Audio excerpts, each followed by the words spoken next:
November 7, 2016. Madam Clerk. The record will reflect that Councilmember Petros has an excused absence. Would you all please rise for the Pledge of Allegiance, led by Mayor Pro Tem Muldoon, followed by the invocation by Pastor Jim Domen of the Church United, please. Allegiance to the flag of the United States of America and to the republic for which it stands, one nation, under God, indivisible, with liberty and justice for all. Would you join me in praying? Heavenly Father, on the eve of the elections and the presidential election, there is a lot at stake. And God, I'm reminded as we think about from the presidential election all the way down to city council, school boards, and a variety of different offices, local, state, and national, I'm reminded of the words of our first president, George Washington, quoting from his prayer journal as he spoke to you, "O eternal and everlasting God, increase my faith and the sweetest promises of the gospel. Give me repentance from dead works, pardon my wanderings, and direct my thoughts unto thyself. The God of my salvation, teach me how to live in thy fear, labor in thy service, and ever to run in the ways of thy commandments. Make me always watchful over my heart, that neither the terrors of conscience, the loathing of holy duties, the love of sin, nor in unwillingness to depart this life, may cast me into a spiritual slumber, but daily frame me from more and more into the likeness of thy Son, Jesus Christ, that living in thy fear and dying in thy favor, I may, in thy appointed time, attain the resurrection of the just into eternal life. Bless my family, friends, and kindred." Lord, President Washington prayed that prayer over 200 years ago. And as we face the uncertainty of tomorrow, Lord, I pray that you'd give this council wisdom, and just praise you and thank you for the council members that have served their terms. And as 3 new council members will be appointed, Lord, we just ask that this city would continue to seek your wisdom and your guidance, and that they'd work unified as a team. So, Lord, thank you for this opportunity, this great city of Newport Beach. And we ask your blessing on tonight's meeting and tomorrow's election nationwide. In Jesus' name we pray. Amen. Thank you. Madam Clerk. The city provides a yellow sign-in card to assist in the preparation of the minutes. The completion of the card is not required in order to address the city council. If the optional sign-in card has been completed, it should be placed in the box provided at the podium. The City Council of Newport Beach welcomes and encourages community participation. Public comments are generally limited to 3 minutes per person to allow everyone to speak. Written comments are encouraged as well. The City Council has a discretion to extend or shorten the time limit on agenda or non-agenda items. As a courtesy, please turn cell phones off or set them in the silent mode. Now is the time for council announcements. Mr. Curry. Thank you, Madam Mayor. Elections are rough times and things get said throughout them, and usually it's par for the course. But in the last 2 weeks, we saw an example in our city that I think goes beyond the pale. And I'm referring to the Farsi signs that were put up and distributed in the city. I think there's a racist element to that is clearly becoming to our community. It got national press. And so I would like to ask that we as a council consider a resolution condemning that activity. I know I was copied on an email from Mr. Piotr, and he was taking issue with people who were insinuating that he had somehow been involved in that. I think it's important for all of us to go on the record. All of the candidates have condemned this, and I think it's important that we, for the preservation of comedy in our community, also do that and encourage the appropriate agencies to fully investigate this matter thoroughly. Is that in the form of a motion? Well, I don't think we make motions here. We just ask for things to come back. Okay. All right. Any other announcements? No, thank you, Madam Mayor. All right. Mr. Selledge. No announcements. Mr. Piotr? None. Mr. Duffield? I have none. Mayor Pro Tem? None. I have a brief announcement. Please vote if you haven't already. Please vote tomorrow, Election Day. And we have, as Pastor just said, we have a lot going on tomorrow and locally as well as across the country. So, and that is really why the reason we're meeting this evening and not tomorrow. So everyone, please vote. And also, announcement on Friday, November 11th is Veterans Day, and city offices will be closed. So, Madam Clerk.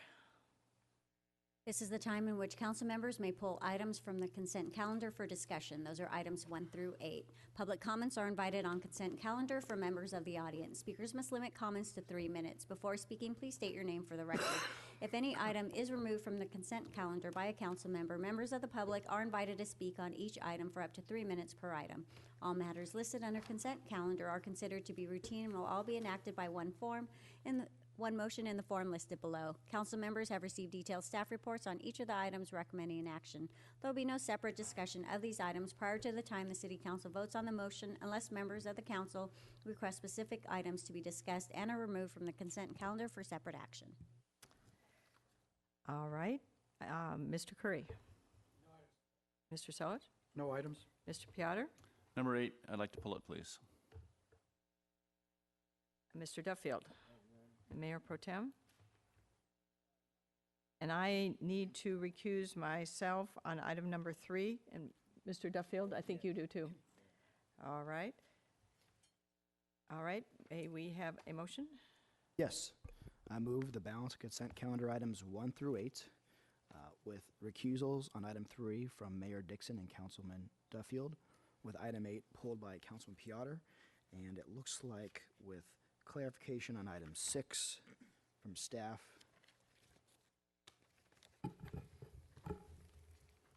That is all. Okay. And do we have a second?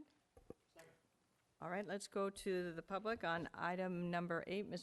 First, Mr. Piotr, do you want to explain? I was going to say we can vote on the balance, can't we? Oh, excuse me. We want Yeah. public input on And the... public comments. Yeah, I'm moving too fast. Public input on the balance, please. And just briefly, the reason for the conflicts is, on number 3, is they're members of the Yacht Club. Yes, thank you for clarifying, Mr. City Attorney. Members of the public, please come forward.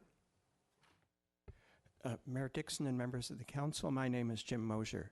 I would definitely like to comment on item 7, which is a request. It doesn't say from whom, for the council to waive its open meeting policies. Item 7 seems to be an effort to justify holding what appears to be tomorrow's long-scheduled regular meeting today at 6 o'clock. I truly don't understand this. As Councilman Petros recently observed, a whole lot of waiving of accepted practices and protocols has been going on lately, seldom with any good results. In this case, the policy obligating the council to hold regular meetings on the announced date or to adjourn them to a later date is simply an implementation of the obligations that are placed on you by the City Charter and the Brown Act. And those are obligations that you have no right, no authority, and no ability to waive. Even if you had a right to hold regular meetings before their previously announced times, I would like to point out that this irregularity came down in such a way as not to inconvenience the city staff that you are supposed to oversee. They didn't release the 934-page agenda packet a moment earlier than they normally do, but it did inconvenience you, me, and any interested member of the public who have had significantly less time than usual to digest and respond to an unusually large volume of material. I might suggest it is still not too late to adjourn both the consent calendar and the remainder of this meeting to Wednesday or Thursday, as it should have been, to give you and the public more rather than less time. But since we violated that normal, simple Brown Act protocol that would have allowed that, this still would not and no longer could be regarded as a regular meeting. I would further point out that while the council has very limited latitude to change regular meeting dates, the city manager has absolutely no authority to change them at all. But at your last meeting, he presented this idea to you as a non-agendized, non-discussion item with no opportunity for public comment, and he appears to have taken your lack of objection as agreement with it, something that rather often happens at the council study sessions. That concept that a council can act without notice, without any public voting record, and without accountability is itself totally contrary to any open meeting concepts. I would dearly like to comment also on the wrong-headed ordinance being introduced as item number 3, but having commented now on item 7, your so-called open meeting policy gives me inadequate remaining time to comment on that. Thank you. Thank you. Any other public comments on the consent calendar? Yes, good evening, Mayor and Council. members. This is primarily just for anybody watching this at home because sometimes things get set up here that sound fairly credible, but I think somehow lost in the minutia is how we actually operate as a city and how we've operated for decades. Up until probably sometime in the 1990s, we had council meetings on Monday night. When I wanted to see the packet, when somebody else didn't even live here, and I always wanted to be aware of what was on the council agenda, back then we would have to go to the clerk's office on a Friday after like about 4 o'clock, pick up the packet, and it would be about this stack, this tall, because it wasn't available on the internet. Okay, I believe this council meeting was available last Friday on the internet, and I got to go through and look at all of the information. Prior to what we have now, and we operated for decades, myself, Tom Hines, and a few other people might show up at the clerk's office on a Friday afternoon at 4 or 5 o'clock for the Monday evening council meeting, as we're having now. Okay, so this idea that, there just wasn't ample, and the agenda tonight is not that stacked. Okay, the items aren't that heavy. So anybody watching at home, I want to, again, as I did 2 weeks ago or last week, thank city manager for not bringing us here tomorrow night. Okay, and for bringing us here tonight, and I'm sure the employees and people at home watching this live are happy that they can watch their city council act tonight instead of trying to decide if they want to watch the election returns or watch us do the city's business. Thank you. Thank you. Any other comments on the remaining items on the consent calendar? Please come forward. Seeing none. Mr. City Attorney or Madam Clerk, do you have any comments to make on the efficacy of our holding a meeting this evening? Well, just briefly, it seems like it's a lot more form over substance. Holding the meeting today is consistent with the intent of the charter to hold the 2 meetings during the month, and I don't see any issue with it. Okay, thank you. Let's bring it back for a vote on the remaining items of the consent calendar. We have a motion and a second. Let's vote. Prior to reading the vote, I'll read the ordinance title for item 3, ordinance number 2016-16, an ordinance of the City Council of the City of Newport Beach, modifying the effective dates of City Council Resolution number 2014-19, Resolution number 2014-20, and ordinance number 2014-6 regarding a replacement clubhouse for the Newport Harbor Yacht Club located at 720 West Bay Avenue. The motion carries unanimously, 6-0. Okay, we'll move to the pulled item. Could you clarify, do I need to do item number 3 since we're recusing? Do we have a separate vote on that? Number 8, no. Just number 8? Correct. Okay, Mr. Piotr, do you want to make your initial comments on item number 8? Thank you, Madam Mayor. I would like to propose continuing this to our first meeting in January so that the new council, whatever that makeup is, would be able to decide these issues. So I would move to continue this item to January. Is there a second?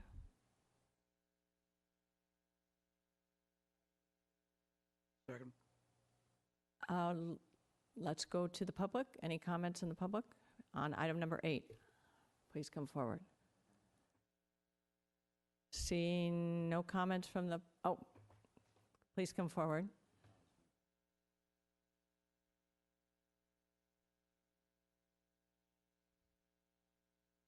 Good evening. My name is Tanner Hill. I'm the Vice President of the Babel Island Museum and Historical Society, and we have an agenda item on the cultural grants. We accept a postponement, but would ask to reconsider the grant amount allocated. I believe we were approved for $1,500, and we had originally asked for $5,000. So if that could be reconsidered, a notation to take that be reconsidered with the new council members, that would be wonderful. That's it. Okay, thank you. Thank you. Any other public comments? Seeing none. Any comments up here? All right, call for the vote.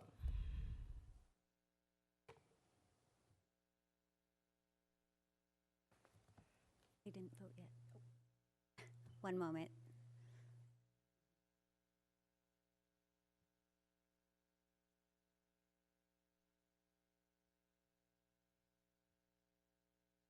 Yes, please. The motion carries 5-1 with Councilmember Piotr voting no. Okay, Madam Clerk. Public comments are invited on non-agenda items generally considered to be within the subject matter jurisdiction of the City Council. Speakers must limit comments to 3 minutes. Before speaking, please state your name for the record. Members of the public who wish to speak on non-agenda items, now is the time to please come forward. Mayor Dixon and members of the council, my name, as you well know, is Jim Mosier. Councilmember Curry earlier spoke about the controversy over the Farsi sign. I wanted to mention that I have myself received numerous flyers in the mailbox in the last couple of weeks, viciously denigrating the non-Team Newport candidates for the city council.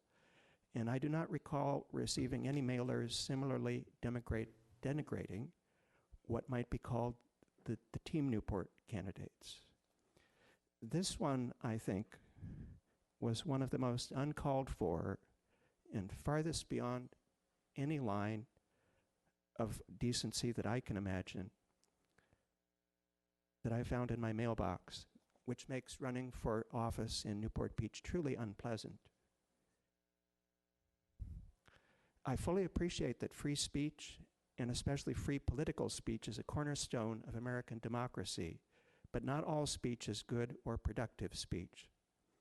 And what I want to say is it would be truly refreshing, not only about the Farsi issue, but if someone from Team Newport or any of the candidates that benefit from this trash would have the moral will to stand here and condemn these hateful mailers as not being what Newport Beach is about, not being what the Newport Beach City Council about, and hopefully not what they, as honorable human beings, are about. Thank you. Thank you. Any other public comments? Please come forward.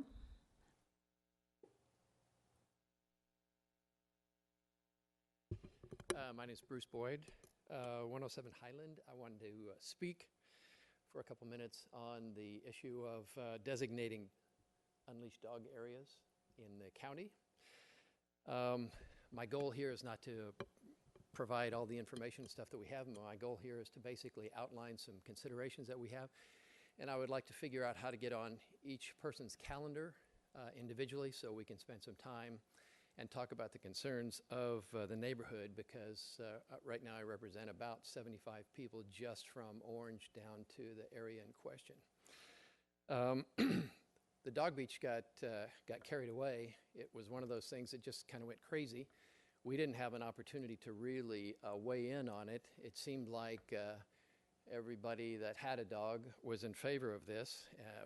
We are also in favor of dogs, but this particular situation has a very adverse impact on the neighborhood.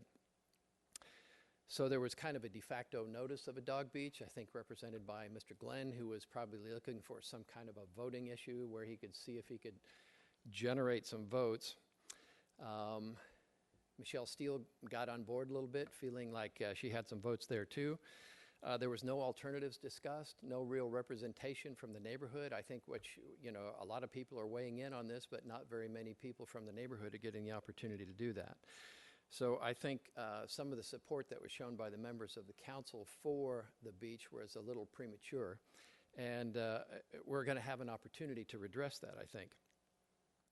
The signage that was put up by, apparently by Mr. Kiff, which I'm sure he had some permission from somebody, shows that the city is basically taking a position on this, designated some kind of a beach there.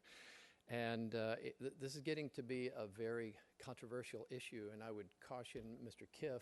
He's had some conversations with people, and I didn't think he represented the city very well, was a little condescending and denigrating to the people that he was discussing. I would expect more of our governmental members.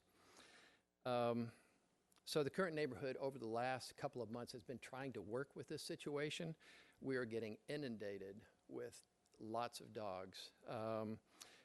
There's an environmental assessment. You'll have more information coming to you from environmental organizations. In fact, there are 2 species of birds that are going to be adversely affected, and it's going to require special consideration. I forgot what the name of the law is that's going to have to be considered there, but you'll be getting some letters very soon on that.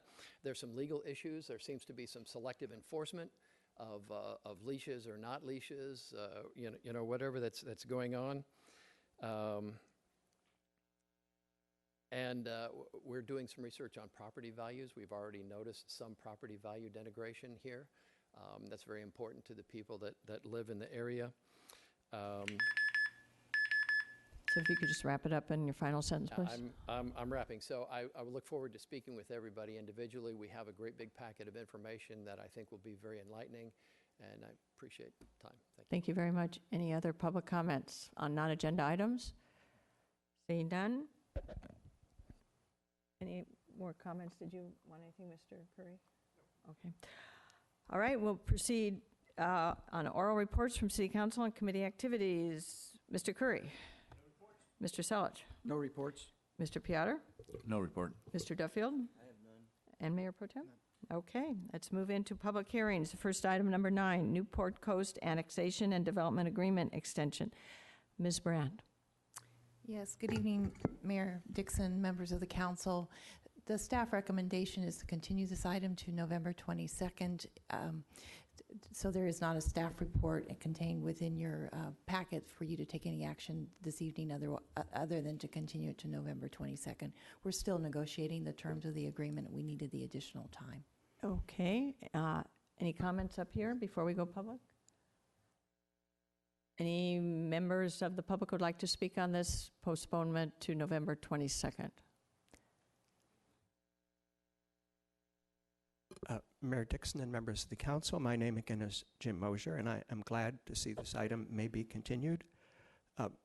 One reason for that is that at the October 6th meeting of the Planning Commission, at the end of a very long meeting, they ratified what the staff said was a correction to the voter-approved general plan, adding 300,000 square feet to the Irvine Company's building potential in the Pelican Hills Resort area. That entitlement could potentially be locked in by this new agreement, even though the 300,000 square feet not only differs from what voters were twice told the correct limit for Pelican Hill was, but it appears to be in clear conflict with the slightly ambiguous limits that are imposed by the coastal land use plan for Newport Coast. And to the best of my knowledge, no one has yet bothered to ask the Coastal Commission what the true limit there is. I'm also a little bit bothered about the ongoing negotiation, which the Planning Commission was told was being conducted by 2 of the sitting council members, although I did not hear that tonight, and my memory certainly does not recall any committee having been appointed or empowered to do that negotiation.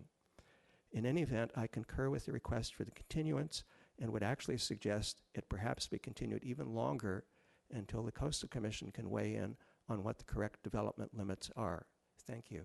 Thank you. Any other comments on item number 9? Please come forward. Seeing none, we'll come back up here. Any other comments up here? Oh, Mr. Piotr. Yes, please. I actually requested to speak too. I'm sorry. Apologize. I'm prepared to continue this. I would like to continue this to the 29th because our 22nd schedule is going to be very light and I will not be here and I'd love to participate. So I would like to move that we continue this to the 29th. Second. Okay, let's vote. Before you vote, I just wanted to make sure you're aware, this is something that I talked to the city attorney about. If this passes on the 29th, then we'd hear it again in second reading on the 13th of December, and all that's fine. The agreement itself expires, though, at the end of the year, and because this is adopted by ordinance, it would not take effect until January 13th. So there would be about a 2-week window where the agreement would have expired, and I think we have some concerns about that. And if we could figure out a different way to do that, I think we're all ears. But because I know I'm certainly respectful of Mr. Piotr's interest in being there to discuss this, because it's an interesting item. But maybe the city attorney and Kim have some perspective on how we can accomplish all those goals. In the meantime, Mr. Muldoon, did you have a comment? I just want to say, in light of what the city manager just stated, that I will make a substitute motion to enforce the date suggested by staff. November 22nd. One option, too, if you're going to be out of town, Councilman Piotr, is you could phone in. We could set it up for a telephonic appearance if that's something that interests you. Yeah, I'm not going to be available by telephone this time.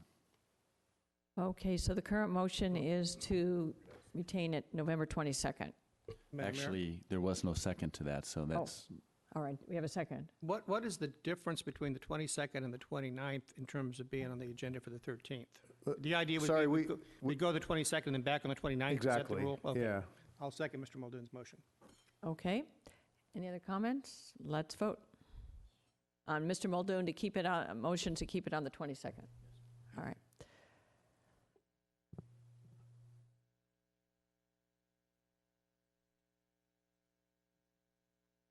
With council members Piotr and Selich voting no, the motion carries 4-2. All right, item number 10, adoption of the 2016 California Building Standards with local amendments. Ms. Brandt? Thank you, Mayor Dixon. I will turn the podium over to Chief Building Official Simone Georges for the presentation. Good evening, Madam Mayor and City Council members. The item before you this evening is the adoption of the 2016 California Building and Fire Codes with our local amendments. Every 3 years, the state of California adopts new building standards, and these standards regulate the minimum standards for design and construction and maintenance of our existing buildings. So that includes our residential structures and our commercial structures, and these are the minimum standards that we bring forward to you for an adoption. With any of adoptions, the staff would go through the codes and make any amendments that they deem necessary to serve our local area. We've proposed our amendments to the public at a public workshop on October 12th, and we did it again at the Building and Fire Board of Appeals meeting on October 18th to gain any feedback or make any substantive changes that either the public or the board have recommended to us. The item this evening is the introduction of the ordinance, which include those amendments, but also the resolutions come before the ordinance tonight, because if we make amendments, the local agency needs to make findings, and those findings are in the resolution. So from a procedural standpoint, we bring forward the resolutions, which, if the council chooses to approve tonight, moves us forward for the adoption of the ordinance at the next city council meeting. But for tonight, it is the introduction of the ordinance. Some other kind of highlights to the item. City Council has asked us in the past to find areas of efficiency. So what we've done, and because of these codes that we're going to adopt, we found areas where we can move some of our permitting needs to our online iPermit system. So in January 2017, we're going to be able to issue permits for our re-roofs online, and window changeouts are going to be moved to our online system too. So those are areas we think are going to be improve efficiency for our organization. We have to get the word out and notify the public of that. But those are two areas of efficiencies that we think are going to be beneficial to the community because of this code adoption that we're taking place. That's all I have for this evening. That concludes my presentation. All right, thank you. Any comments up here with the council members? Seeing none, we'll go to the public. If you have comments on this item, please come forward.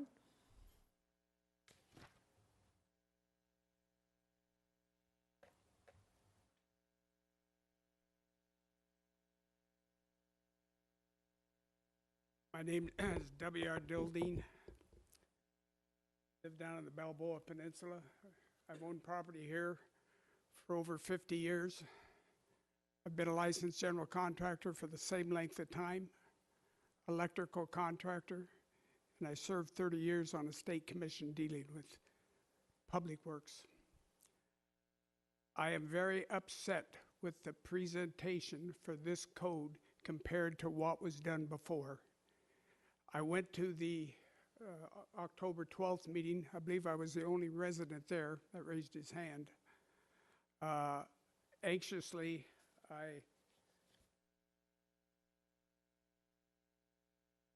noticed in the ordinance that was handed out to us then that this meeting would be held the 22nd of November and adopted on the 13th day of December. Somehow I got word that it was being moved up. I got quite concerned. I've had one issue since the last code, when the city pulled a fast one, in my opinion. They proposed an adoption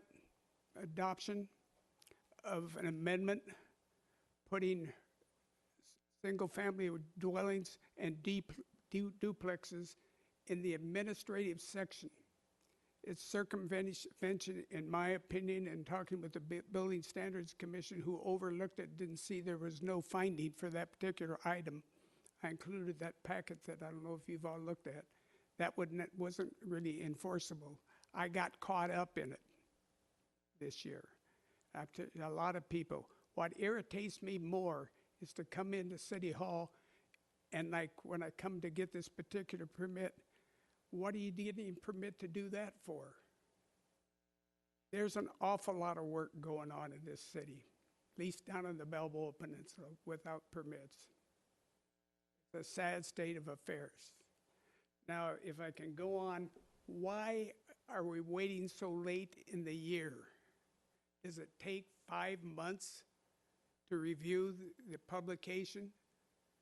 You know, for me to go out and buy a set of the codes to be adopted, it's $1,500. I wish I brought my 1962 electrical code book from the County of Orange and City of Newport Beach.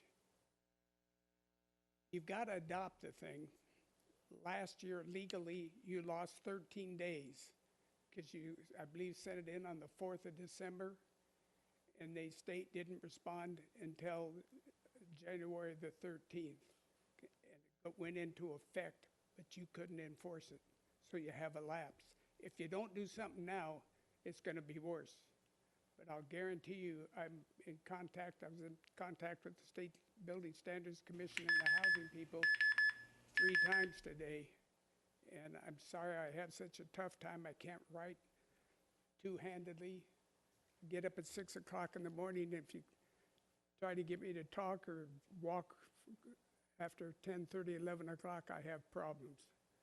But I'm hanging in there. Okay. I don't know what you're going to do. I'm happy if arrangements can be made. I'll sit down with the staff and talk to them. But I've had problem doing that before. Okay, thank you very much. Ms. Brand or Mr. Jurgis, do you want to respond to Mr. Deldine? Thank you, Madam Mayor. I will. We've adopted provisions considered the administrative code, which helps us charge fees and look at permit expiration. We still have and we still enforce, and there is the item this evening in the ordinance for our residential code. So we've never gotten rid of our residential code. We haven't gotten rid of our building code, so that's still in place. With regards to timelines and dates, I think that's been kind of in flux because of the election.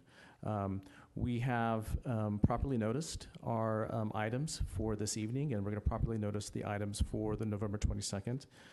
So those items are still in place. We're more than happy to sit down with the gentleman and discuss it further before November 22nd. Okay, thank you. Any other comments? Please come forward. Mayor Dixon and members of the council, my name is Jim Mosier. I did not attend the October 12th public workshop that's mentioned on page 3 of the staff report. I did attempt to attend the Building and Fire Board of Appeals meeting on October 18th, but I could only stay for part of that because it was scheduled to overlap with some other city meeting, I believe the Finance Committee. On page 3 of the staff report, it mentions one concern that was raised by the Building and Fire Board of Appeal. I think it would be good to verify that there were no other concerns or comments raised by them, and if there were, how they were responded to.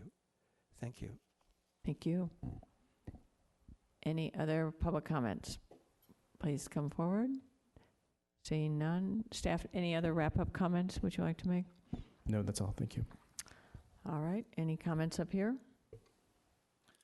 Thank you, Madam Mayor. I just wanted to take the time. I met with staff over this, and you know, this is one of those things where the building code is determined by the Standards Commission up in Sacramento, and then every city has to adopt the code and make amendments or adjustments as they need to that fit the specific cities.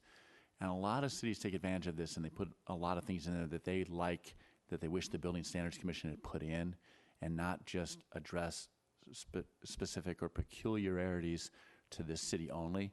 And I will say that staff, I think, has done a very good job of starting from a blank slate, not starting from previous year, and only putting in there those adjustments like high fire hazard areas and things where we have particular peculiarities or adjustments to make that benefit our city that don't apply to every city. So I just want to commend staff. They've done a good job of starting with a clean slate rather than the typical bureaucratic way of starting from last year and adjusting from there. So thank you. All right, any other comments? Seeing none, let's call for the vote. We need a motion. Oh, do we have a second? Second. Let's vote.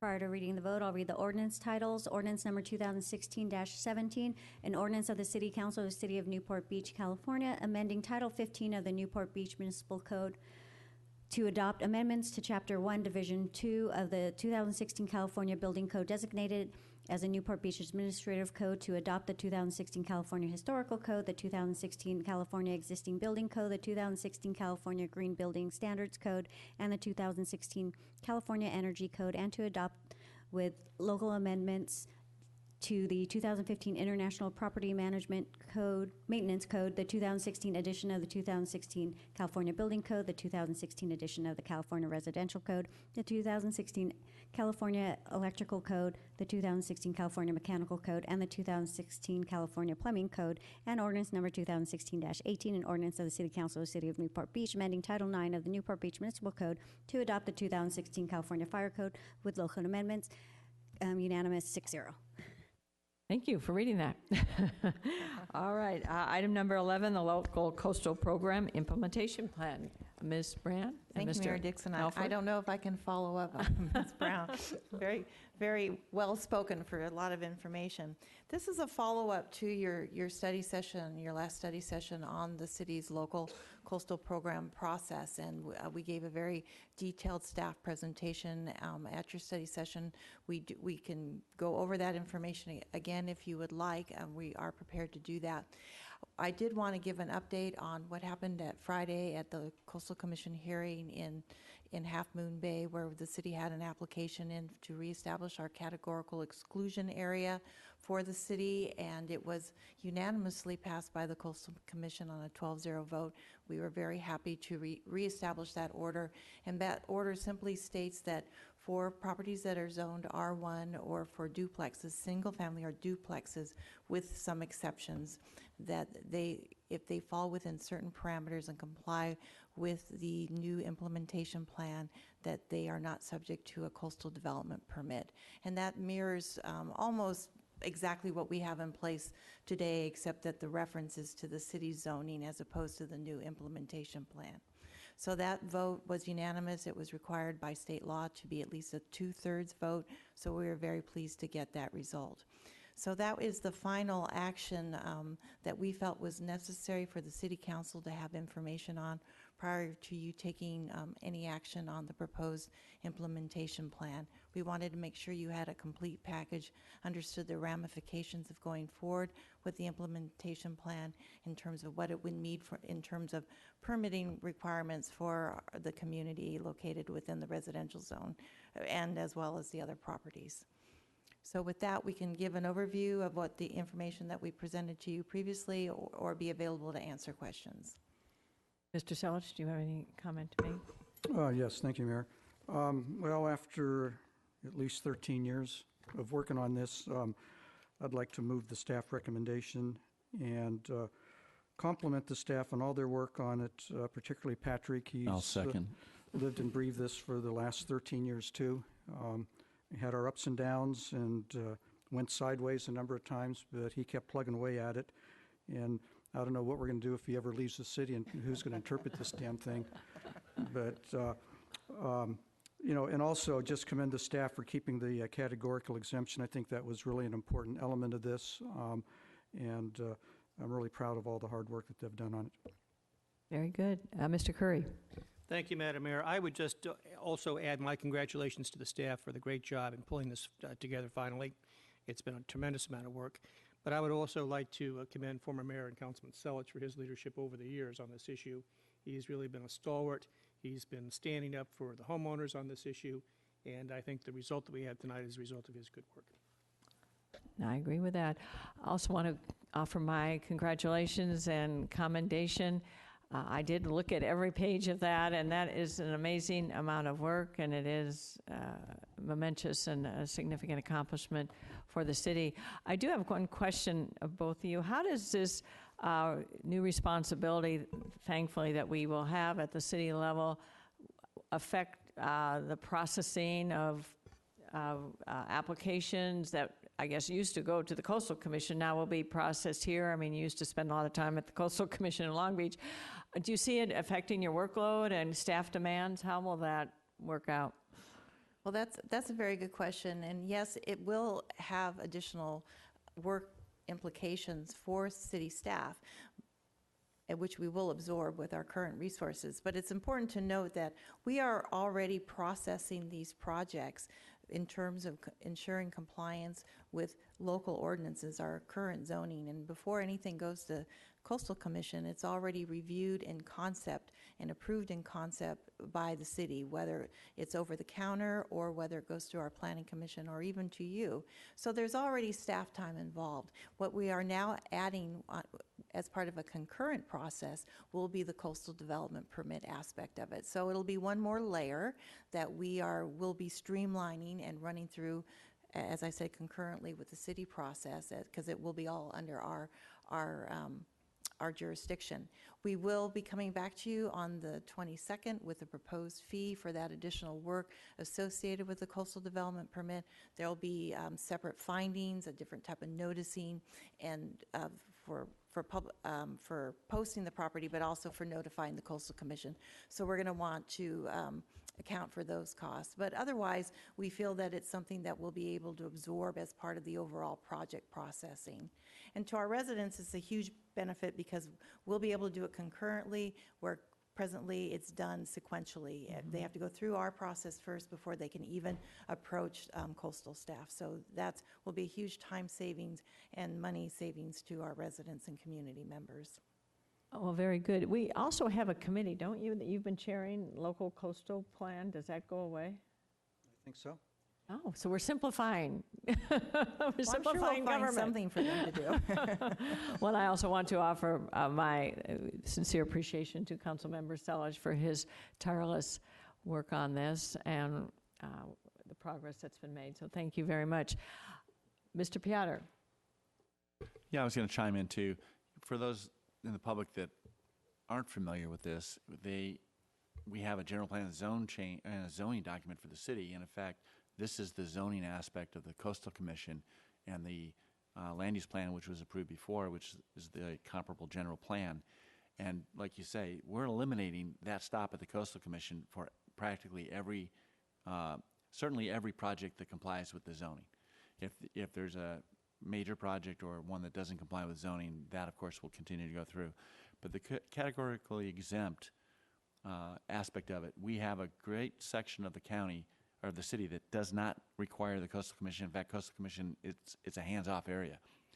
And they, at some point in time, wanted to actually take that away from us in exchange for giving us this, our implementation plan approval. And in effect, staff has done a good job of negotiating so that it stays in place while we get the implementation plan. So we still preserved a lot of the rights that we had negotiated in previous decades. And so, again, commend staff. Thank you, Mr. Selich. This is a great deal and will save a lot of time, energy, and money for our residents. Thank you. Very good. Mr. Duffield. Thank you, Madam Mayor. I'm all for it. Everything's great. I just was a quick question about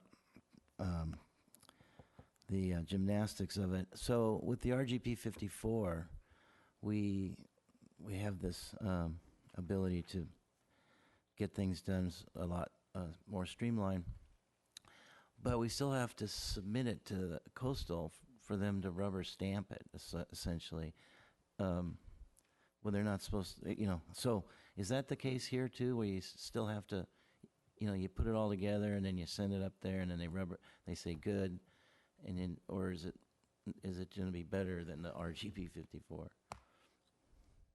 So you'll have to, I'm not familiar with that acronym, so I'm going to embarrass myself. The regional. Oh, okay.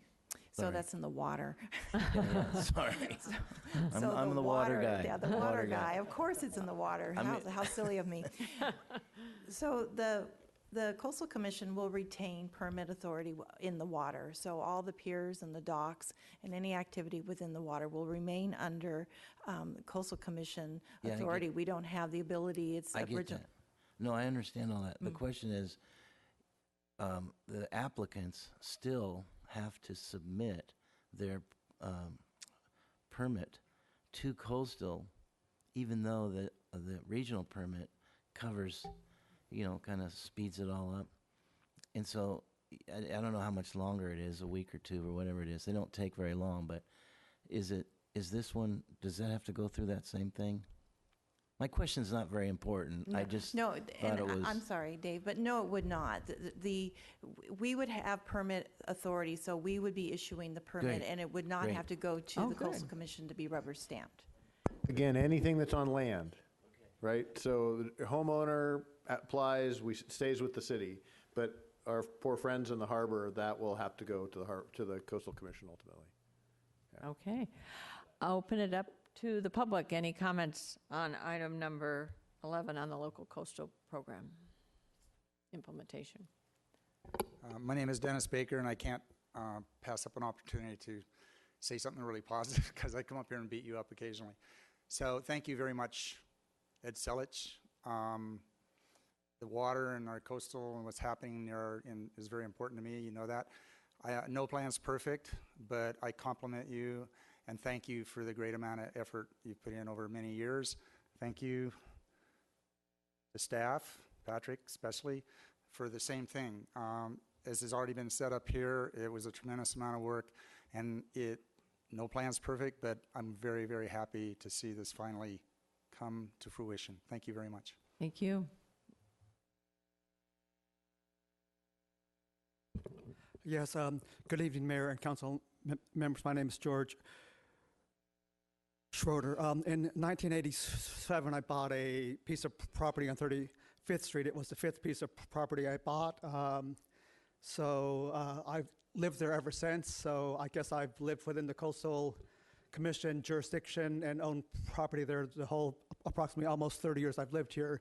And I just want to say that I'm so glad we're finally at this day. I think this has been going on for years and years and years. I did attend quite a few of the meetings. I kind of gave up. It looked like it was always going in the right direction. I do want to rise to the occasion and personally and publicly thank Councilman Ed O'Neill for taking the lead on this. He was the right person to take the lead. And then, of course, we have an excellent staff, and the staff has changed over the years, but the staff has always been on top of this. And I think it's been a tremendous accomplishment. And currently, I am the president of the West Newport Beach Association, which begins at Newport Pier and goes all the way along the coastline to the Huntington Beach borderline and back. I think almost all of that property is in the Coastal Commission. So officially, I'm not supposed to say anything on behalf of the board until the board takes a vote.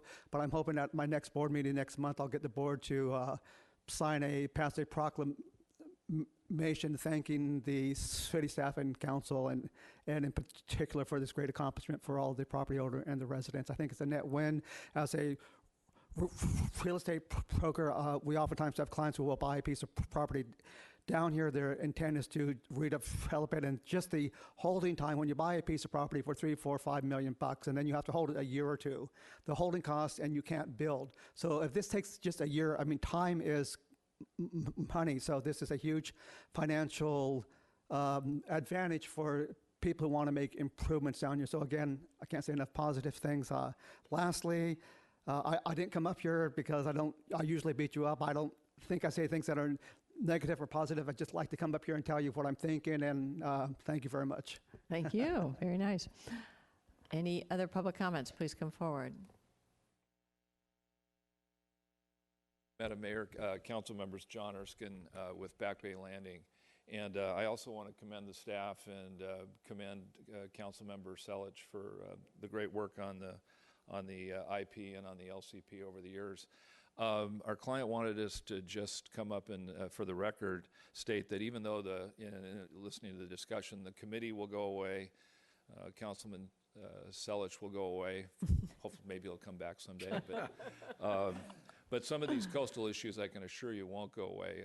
We've had a certified LCP in Huntington Beach, just up the coast, for a number of years. I was counsel on Pacific City. I was counsel on the Poseidon desal project. Those CDPs are appealable. And so you will have land projects that occasionally can get appealable. The issue that we're wanting to support the staff on is the shoreline height limitation zone. You have a conflict now between what the zoning code used to allow and the shoreline height limitation zone policy. It's discussed on page 5 of the staff report. So we hope that our only request is that the council will remain cognizant of that and encourage the staff to address that issue after certification, not before certification, but in the coming, maybe in the coming new year. All right. So thank you. Thank you very much. Any other public comments? Mayor Dixon and members of the council, my name is Jim Mosier. Measure MM on the ballot tomorrow has just 2 sentences, and we managed to screw up one of the 2. In 5 of 7, the city attorney assures us only the 5. Is this related to this item?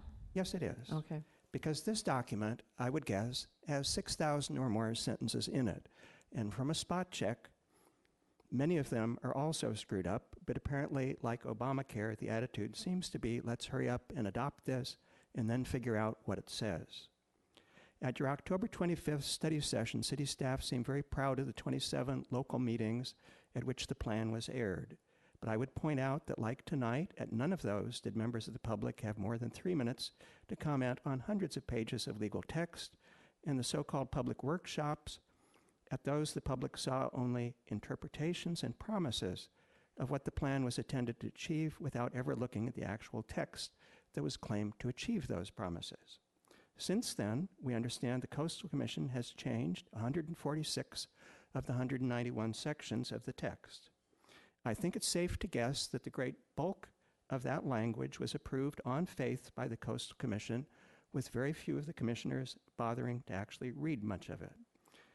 And to the best of my knowledge, our own Planning Commission has not been asked to review or make recommendations to you about any of the changes that have been made since October of 2015.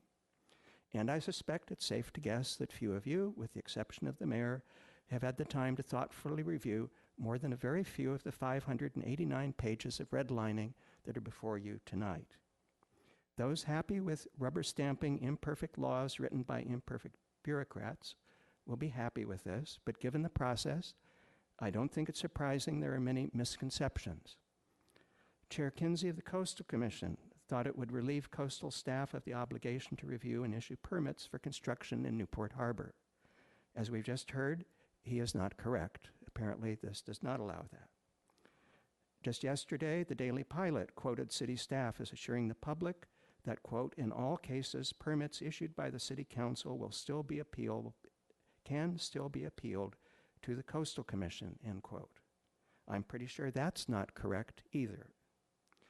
And although not directly a part of this, as we heard, we seem proud that we've retained the categorical exclusion, which presently exempts certain residential properties from Coastal Act consideration as long as they comply with the city's zoning law. The new CADEX, as I read it, continues to exempt those properties from the coastal regulation, but only after the city determines that the proposed development fully complies with those regulations. To me, that's like saying we have a residential street with a 25-mile-per-hour speed limit from which folks are exempt as long as they comply. It seems to me logical nonsense. Thank you. Thank you. Any other comments? Staff, is there any comment you want to clear up, make any clarification? Okay. Mr. Muldoon, Mayor Pro Tem. I just want to know if Councilman Selich is naming this as like his 3rd child. He worked so hard on this. Very grateful for your hard work on this and your leadership in these items. I know a lot of it's over my head. And I believe this is a great local control issue that takes power away from a traveling board. I won't say anything negative about our colleagues in the Coastal Commission, but it keeps some control here in Newport Beach, and it's beneficial to the residents who want to have some say in their own projects locally. So I appreciate it. Thank you, Councilman. I guess I'll move the item. And do we have a second? Yeah, I already moved it. And we have a second? And you seconded? All right. Should we call for the vote? Seeing no other comments? Before reading the vote, I'll read the ordinance title for ordinance number 2016-19, an ordinance of the City Council of the City of Newport Beach, adding Title 21 to the Newport Beach Municipal Code and approving the local coastal program implementation plan as modified by the California Coastal Commission. The motion carries unanimously, 6-0. Yay. Congratulations. Item number 12, withdrawal of the appeal of the denial of the AutoNation Porsche Newport Beach project. Ms. Brandt, anything we need to do here? No, it's just a withdrawal. Okay, no vote? Oh, No nothing? vote. Okay. Madam Clerk? Motion for reconsideration. A motion to reconsider the vote on any action taken by the City Council, either this meeting or the previous meeting, may be made only by one of the council members who voted with the prevailing side. Madam Mayor, I'm sorry, I'd like to make a motion on, for reconsideration on item 9 to move to the 29th from the 22nd. Second. Oh. Okay. Did you get that, Madam Clerk? Okay. All right. Seeing no further items? What? I'm sorry? You need to vote right now to see if it will be reconsidered. No, it's still on this agenda. Since it was considered at this meeting, the reconsideration can happen right now. So we're voting again? Just Let's be, sorry, I mean to interrupt, council members. I wanted, I'm feeling badly for Mr. Piotr because I spoke with him this morning and that gave him the impression this was an okay thing to do, and then I talked with Aaron later, that you do have some alternatives. We could have another special meeting next week to address this and then have the second reading on the 29th. And again, I'm trying to be respectful of Mr. Piotr's request here to be in attendance. So I'm just trying to reflect what Aaron was about to say before the motion came on. So it is up to you to decide when you'd want to hear this. Mr. Piotr would hear it in second reading anyway on the 29th, but as we all know, it's a little bit, you'd have to reset it for first reading if it had a change in it. So I'm sorry to just hand that one back to you to decide what to do, but I'm trying to be respectful of all of your interests. Mr. Muldoon? Just as a point of order, Mr. Harp, if Councilman Duffield changes his vote, it's 3-3, hypothetically, and what happens then? So then the motion fails. Okay. It was 4-3, wasn't it? Yeah. For me? Oh, so would it be 3-3? Oh. So you're not just revoting the previous vote, you have to actually successfully get your motion to reconsider first, even though it's on the same meeting? Okay, so that's what, Mr. Sellish, did you want to make a comment? Yeah, could you explain to us exactly what the problem is in having the, from what I understood, you saying the 2-week gap between the existing agreement expiring and a new agreement taking effect when it was voted upon and the second reading was held before the agreement expired? I had a little bit of problems following that. So if you consider on the 29th and adopt it on the 13th, assuming it moves forward, then the agreement actually expires. So you have no agreement in effect because the ordinance isn't effective until January 13th. And there's some issues. It's sort of an unknown area of law. There's really no area of law that deals with it in the government code when you have an expired development agreement. So you have nothing to base it on legally? So legally, I mean, are there other cases of other ordinances similar to development agreements that have I been think found to be invalid because of a 2-week gap like that? I think there are good arguments that it would still be valid because it's a contract and you're extending it, and the process you follow is the same for all the development agreements, but it's an area of law where there's no case law directly on point. So let me ask a question. Are you finished? Yeah, I'm done. So what would be the risk to the city if this does not take effect until January 13th? Well, there's two issues. One, you don't have an agreement in effect for the 13 days, which is probably a relatively minor issue. The other is that somebody brings a legal challenge saying that you couldn't extend the development agreement because it expired. All right, so please tell me where we are right now. Oh, Mr. Curry? So to follow up on that, is there the potential that the property owner could suffer a diminution of his property rights by virtue of that delay, or a challenge to his vested rights? Well, I think there could be a potential challenge. Like I said to Councilmember Sully, I think that ultimately the way the law would work out is that it would be fine and that you could kind of resurrect the agreement, and I think ultimately you'd win, but it opens a door to an area where there's a potential for a legal challenge. No motivation. I'm sorry? Nothing. All right, and so if I understand why we're having this issue discussed is because Mr. Piotr cannot make the meeting that's been publicly noticed. Is that the reason? Because you're not here on the 22nd? But we will have, are we expected to have a quorum on the 22nd? It's my expectation we have a quorum, yes. I haven't heard otherwise. All right, so where do we stand now with the motion for reconsideration? We're voting on the reconsideration? Correct, voting on the reconsideration from And- the 22nd to the 29th. Oh, all right. Yeah. Do we need a motion for that? You already have All one right, from Councilmember so Duffield and then we seconded have- by Piotr. We vote on the reconsideration. Okay. Do we do a public comment? No? I don't think. Okay, thank you. All right, let's vote. The system is having a problem. We'll do this by roll call. All in favor of moving the date or reconsidering this item, raise your hand, please. Council members Piotr, Duffield, and Selich. All those opposed, please raise your hand. Council members Curry, Mayor Pro Tem Muldoon, and Mayor Dixon. The motion fails.